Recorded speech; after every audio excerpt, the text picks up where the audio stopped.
Hello there! Welcome back to the studio for another Cities of Sigmar painting session.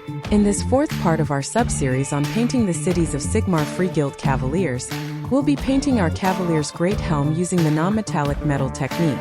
Additionally, we'll provide an overview of the evolution, significance, and symbolism of medieval knight helmets, highlighting their role as both functional armor and symbols of courage and identity throughout different periods of medieval history. Onward, let's charge forth and conquer the gray.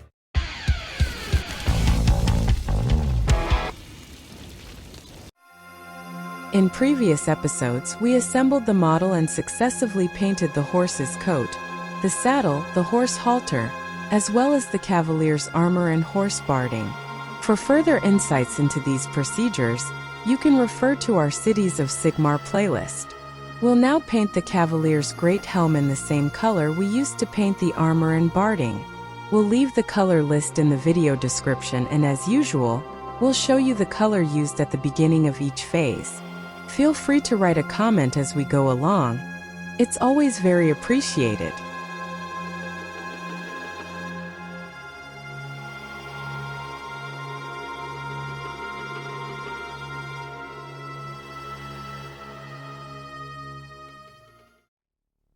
Let's now embark on a journey through the captivating world of medieval knight helmets, where history and legend intertwine to unveil tales of valor and chivalry. During the early medieval period, helmets served as essential safeguards against the weapons of warfare, forged from sturdy materials like iron or bronze. While these early helmets provided reliable protection with their conical or rounded shapes, they had limitations such as restricted vision and ventilation due to small eye slits. Despite their practicality, they lacked the ornate embellishments seen in later knightly helmets, emphasizing function over aesthetic appeal. As metallurgy advanced and warfare tactics evolved, helmets underwent significant changes, leading to the development of iconic styles like the Great Helm and bassinet. The Great Helm, emerging in the 12th century, became a hallmark of knightly armor, offering unparalleled protection despite its limitations in vision and ventilation. This solidly constructed helmet, often adorned with crests and coats of arms, not only served as a means of defense, but also symbolized status and identity on the battlefield. Face protection, crucial in combat, saw innovations with the addition of visors to knights' helmets. Crafted from sturdy materials and designed for impact absorption, these visors provided essential protection while allowing for vision and breathing. Evolving alongside warfare tactics, specialized visors tailored for jousting tournaments further enhanced safety, reflecting the dedication to chivalry and valor. Jousting helmets, specifically designed for mounted combat, prioritized both strength and comfort. These helmets, reinforced to withstand lance strikes, featured secure straps and adequate ventilation. Adorned with crests and coats of arms, they served as symbols of status and allegiance, evolving alongside changes in technology and tournament rules. Medieval helmets, constructed from various materials including steel, iron, bronze, or leather, were not merely pieces of armor but symbols of identity and courage. Adorned with crests, plumes, or coats of arms, they denoted status and allegiance while offering protection on the battlefield. Enhanced with padding for comfort, these helmets were crafted with meticulous care to ensure the safety and valor of the wearer. The evolution of knight helmets across medieval history reflects both the ingenuity of craftsmanship and the demands of warfare. From simple designs of early medieval times to the sophisticated constructions of the late Middle Ages, helmets adapted to changing battlefields and cultural influences. Each era brought forth innovations in materials and designs, showcasing regional distinctions and specialization for different combat needs.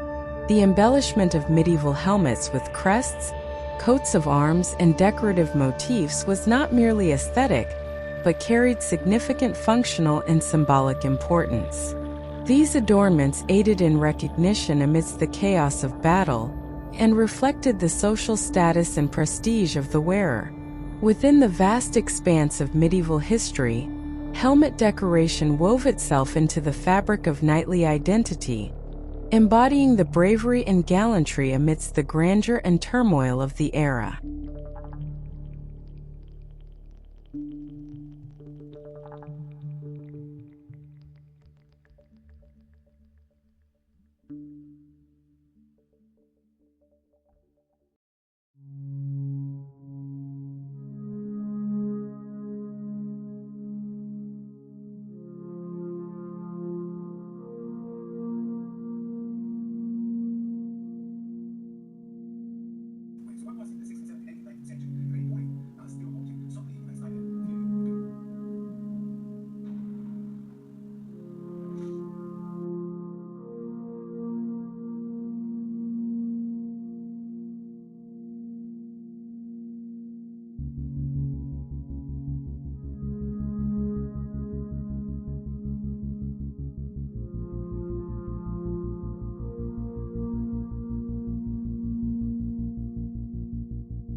As you can see, using the non-metallic metal painting technique, we can achieve a realistic metallic effect by building up the highlights with carefully chosen colors to create the illusion of light reflecting off metallic surfaces. This concludes our painting session.